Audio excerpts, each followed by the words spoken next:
Pour les cancers, qu'est-ce qu'on a maintenant pour les cancers? Si je fais tout tomber, ça va pas le faire.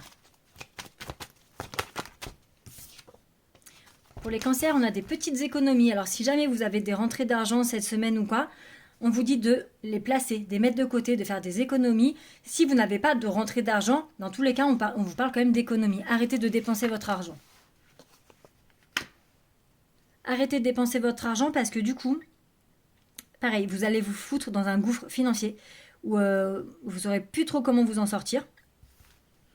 Ça peut parler aussi, alors, pour certains qui sont... par exemple, dans un truc judiciaire, dans les prud'hommes ou quelque chose comme ça, il se peut que du coup vous gagnez et que ça vous fasse une rentrée d'argent. Ça ne sera pas l'abondance folle, mais il se peut que certaines personnes, si vous êtes en procès ou quoi, vous pouvez gagner et que du coup ça fera cette fameuse rentrée d'argent. Et sinon là, pour ceux à qui ce n'est pas le cas, on vous dit tout simplement vraiment de faire des économies, de ne plus trop dépenser votre argent parce que du coup vous allez vraiment vous foutre dans la merde en fait, tout simplement.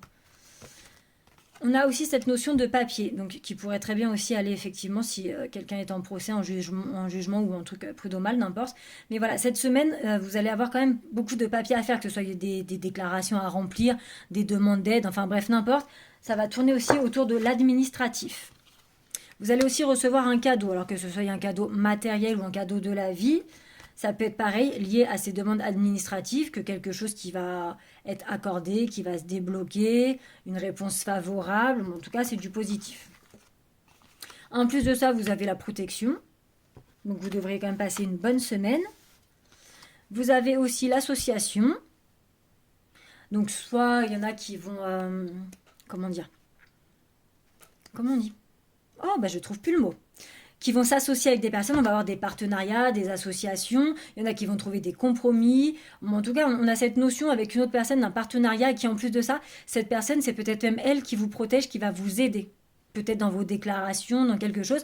Mais on a cette notion d'entraide, vraiment d'association et de protection. On a aussi l'union. Alors, que vous soyez en couple... en couple ou célibataire, ou bref, n'importe, on a cette notion d'union. Ouais, on a cette notion d'union, mais on vous dit de faire attention, parce que cette carte, elle prône l'indépendance, l'envie d'indépendance, et aussi tout ce qui est infidélité, tout ça. Donc en fait, si vous faites une rencontre, ne vous dites pas que ça va être la personne de votre vie avec qui vous allez vous marier, parce que pas du tout. Pas du tout, c'est plus une personne qui n'a pas d'attache, qui va plus, je veux dire, à droite à gauche, enfin, qui n'a pas d'attache, et que c'est purement sexuel, en fait, tout simplement. Après, pour ceux qui sont en couple, si vous n'êtes pas concerné, vous n'êtes pas concerné. Hein.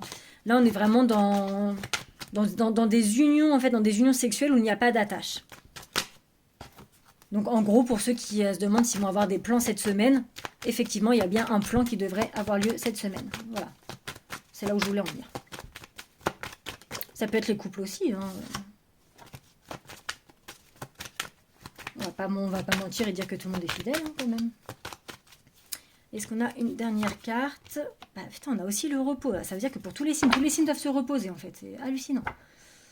Donc, on vous dit, pareil, que les 2 signes précédents, de penser à vous, à votre bien-être et de vous reposer, de prendre du temps pour vous.